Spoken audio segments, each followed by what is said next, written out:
Du bist auf der Suche nach einem Slim Wallet, bist dir aber noch gar nicht sicher, welches zu dir am besten passt? Dann bist du in diesem Video ganz genau richtig. Denn wir haben 10 der gängigsten Modelle getestet. Alle Informationen und Ergebnisse siehst du jetzt hier in diesem Video, also bleib einfach dran. Jetzt geht's los.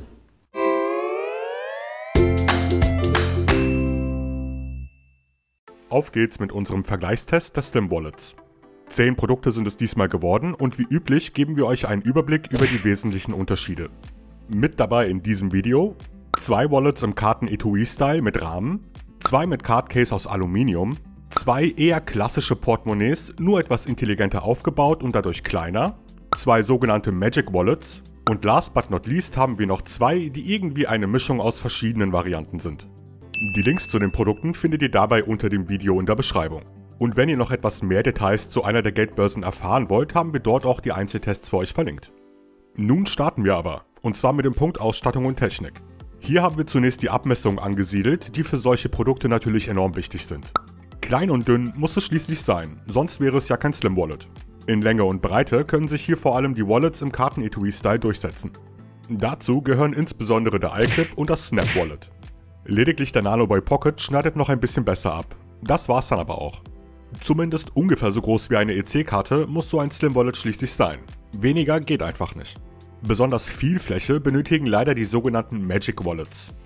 Diese nutzen einen Trick für die Geldscheinbefestigung, der allerdings etwas Platz braucht. Dafür können diese Wallets unter Umständen recht dünn sein, wie der Flapboy Slim von Jamie Jacobs zeigt.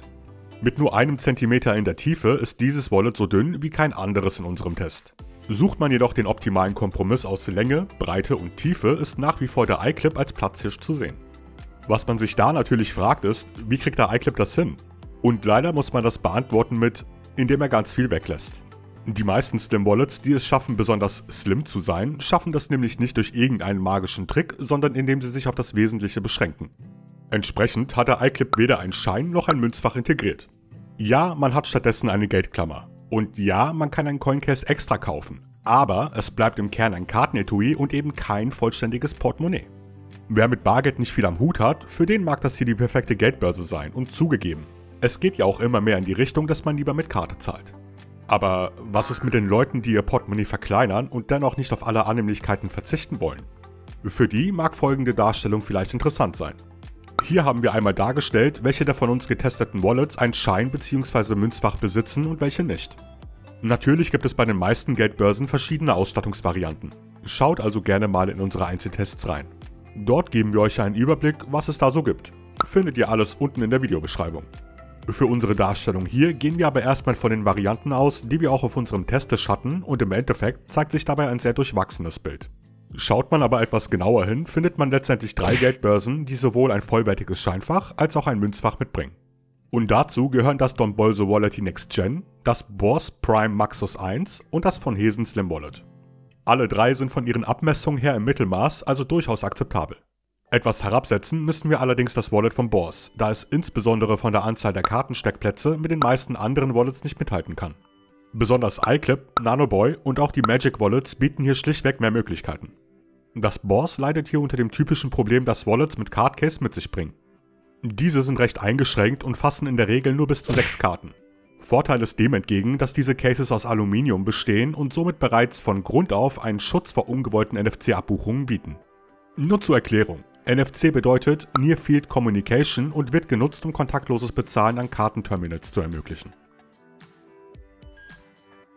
Man muss allerdings dazu sagen, dass die allermeisten Slim Wallets bereits einen Schutz vor solchen kriminellen Machenschaften integriert haben oder diese leicht mit Hilfe einer RFID-Blocking-Karte nachgerüstet werden kann.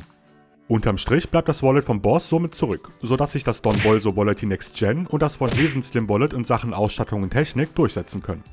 Ausreichend Platz, Schutz vor NFC-Abbuchungen, maximaler Komfort durch Schein- und Münzfach und die dennoch relativ kleinen Abmessungen bringen hier die entscheidenden Punkte. Wer sich dem entgegen schon vom Bargeld gelöst hat, könnte über einen iClip nachdenken und auch der Flapboy Slim von Jamie Jacobs erscheint als interessante Alternative, gerade wenn es etwas Ausgefallenes sein darf. Und nochmal zur Erinnerung, die Links zu den Einzeltests und zu den Produkten findet ihr unter dem Video in der Beschreibung. Auch Zubehörteile wie beispielsweise die RFID-Blocking-Karte haben wir dort für euch verlinkt.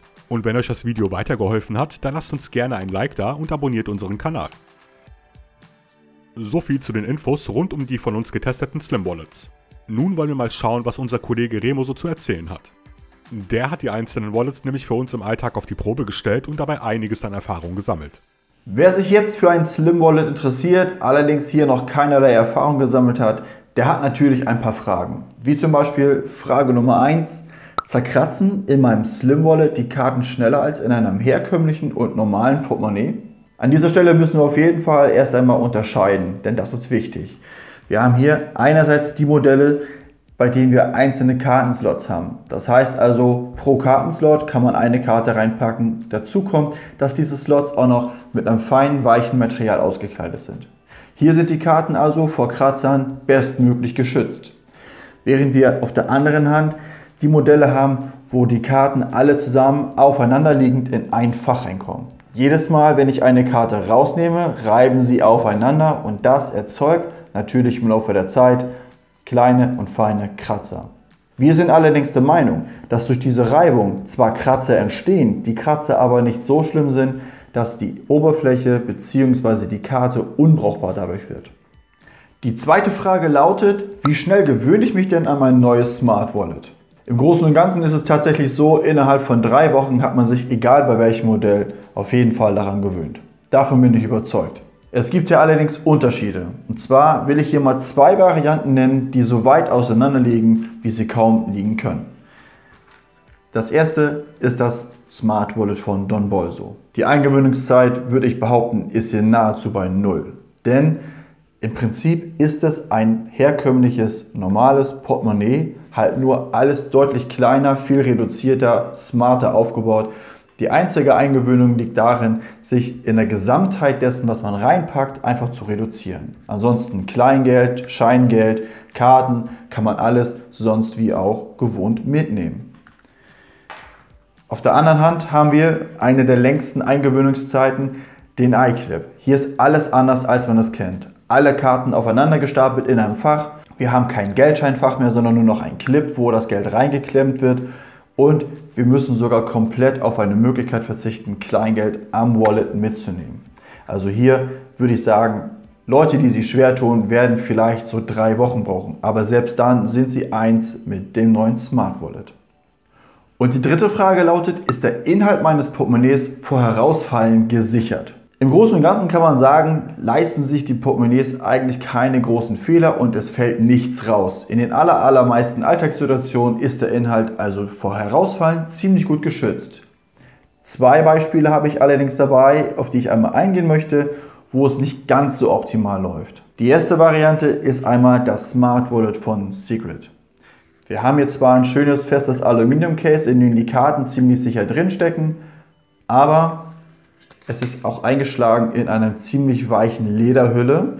Auch hier kann man Karten reinstecken und das ist der Punkt, hier wird dann das Geld reingefaltet.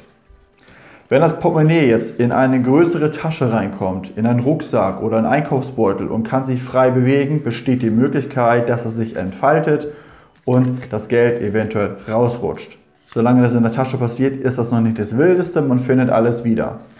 Aber wir haben auch ein Beispiel, wo es im Alltag etwas ungünstiger laufen kann und das wäre bei dem Modell von Boards. Hier ist es tatsächlich so gewesen, wir haben in unserem Test festgestellt, hält man das zum Beispiel über Kopf, reichen einfache, schnelle Bewegungen aus, in etwa so wie diese und die Karten beginnen schon herauszurutschen. Hat man noch schnellere und heftigere Bewegungen, dann liegt der komplette Stapel auf dem Boden verteilt. Rennt man also mit dem Portemonnaie in der Hand, seinem Eismann hinterher, dann wirst du das Eis auf keinen Fall mehr kriegen, denn deine Karten musst du erstmal aufsammeln. Ob das so gewollt ist, kann ich mir nicht vorstellen. Ich glaube, hier haben wir einfach ein Modell erwischt, wo etwas verkehrt gelaufen ist. Aber grundsätzlich kann man sagen, in unserem kompletten Test ist es so, dass der Inhalt der einzelnen Wallets ziemlich gut gesichert ist. Neben der Handhabung haben wir uns die Wallets auch in Sachen Tragekomfort einmal angeschaut. Hier kommen nun wieder die Abmessungen ins Spiel, die wir eingangs erwähnt haben. Denn je kleiner und dünner das jeweilige Wallet daherkommt, umso weniger stört es in der Hosentasche. Was hier als Kriterium allerdings noch hinzukommt, ist das Eigengewicht der Geldbörse, was logischerweise so klein sein sollte wie möglich. Und siehe da, der iClip kann nicht nur bei den Abmessungen punkten, sondern auch beim Gewicht. Dicht gefolgt vom Nano Buy Pocket und kaum zu glauben, dem Wallet Next Gen von Don Bolso. 41 Gramm für ein quasi vollwertiges Portemonnaie? Nicht schlecht. Im Tragetest trägt das Don Bolso dann aber schon etwas mehr auf als der iClip und Co. Alles kann man also nicht haben, wobei man dennoch sagen muss, dass das Wallet an sich ein angenehmes Tragegefühl bietet. Fairerweise muss man aber anmerken, dass hier keine der von uns getesteten Geldbörsen besonders negativ aufgefallen ist. Die allermeisten trugen sich gut bis sehr gut. Was die Optik angeht, scheiden sich wie so oft die Geister. Karten-Etui-Varianten wirken minimalistisch und schlicht und bringen irgendwie eine Art Erstaunen mit sich. So im Sinne von, wow, ist das klein. Etwas größere Varianten, wie zum Beispiel die Magic Wallets, wirken voller und unseres Erachtens schicker. Embleme wie beispielsweise beim Gento oder beim Travando wirken edel und lassen zumindest optisch einen höherwertigeren Eindruck zurück. In der Realität sind es dann aber gerade diese beiden Wallets, die aus Kunstleder gemacht sind. Nichts gegen Kunstleder, aber ein bisschen Augenwischerei merkt man hier schon. Alle anderen Wallets sind schließlich aus Echtleder. Was die Verarbeitung angeht, haben sich am Ende aber alle ganz gut geschlagen. Das Leder bzw. Kunstleder machte in der Regel einen sauber gefertigten Eindruck und auch die Nähte sahen sauber aus. Lediglich hier und da gab es ein paar kleine Abzüge in der B-Note, wie beispielsweise die Naht auf der Unterseite des Snap oder das kratzanfällige Leder beim Don Bolso. Zugegeben, es gibt das Don Bolso in verschiedenen Varianten, sodass man einfach eine mit einer anderen Lederverarbeitung wählen kann. Aber dennoch seien auch solche Auffälligkeiten an dieser Stelle erwähnt.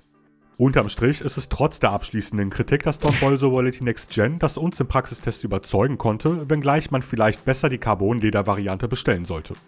Auch das von Hesen schneidet ziemlich gut ab, jedoch wäre auch hier eher eine andere Variante zu empfehlen, nämlich die mit Druckknopf statt Gummiband.